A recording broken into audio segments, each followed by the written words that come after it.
Well, thank you, Mr. Chairman, and thank you, Prosecutor General, for being here today and for your incredibly powerful testimony.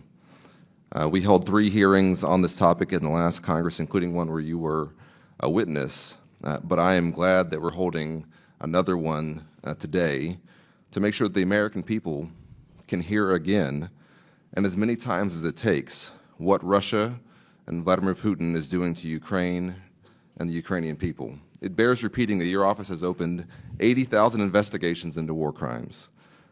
The Russians have caused 22,000 civilian casualties. At least 465 children have been killed by them. At least 120,000 civilian buildings have been destroyed in Ukraine.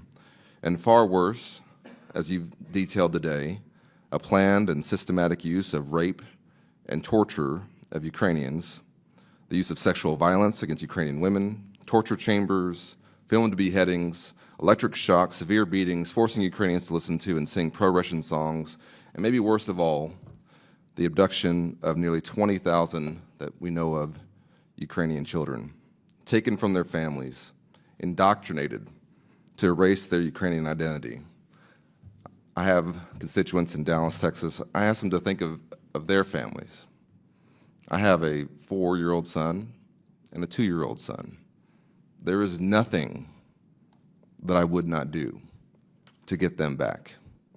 And I know you feel the same way, and we support you in that. This, put simply, as many of us have said today, is genocide.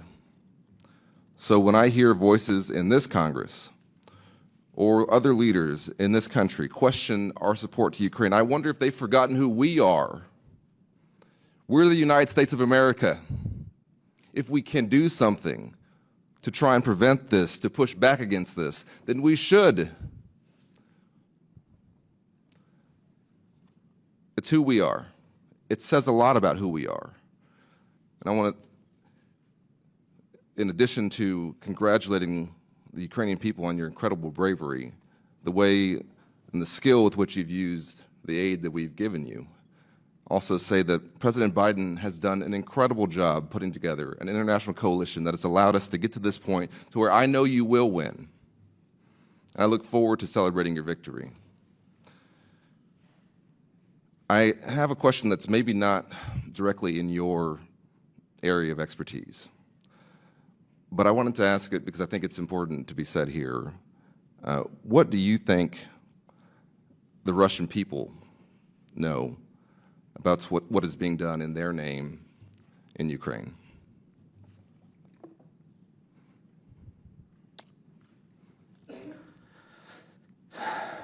You know, it's quite difficult to answer properly because no one of us know what is in their heads. You know, first week of full-scale invasion, millions of Ukrainians tried to reach their contacts in Russia, relatives, friends, colleagues, trying to reach them directly and saying, look, stop, what are you doing? And very few, very, very few, maybe a tip, smallest tip of the iceberg, of big iceberg, of these contacts were successful. Many of us were shocked because, you know, it were people with whom we communicated for tens of years. And then immediately these people just like changed the other side. So it's quite difficult for me to answer your question, but I will give you my personal suggestion that even members of Russian authorities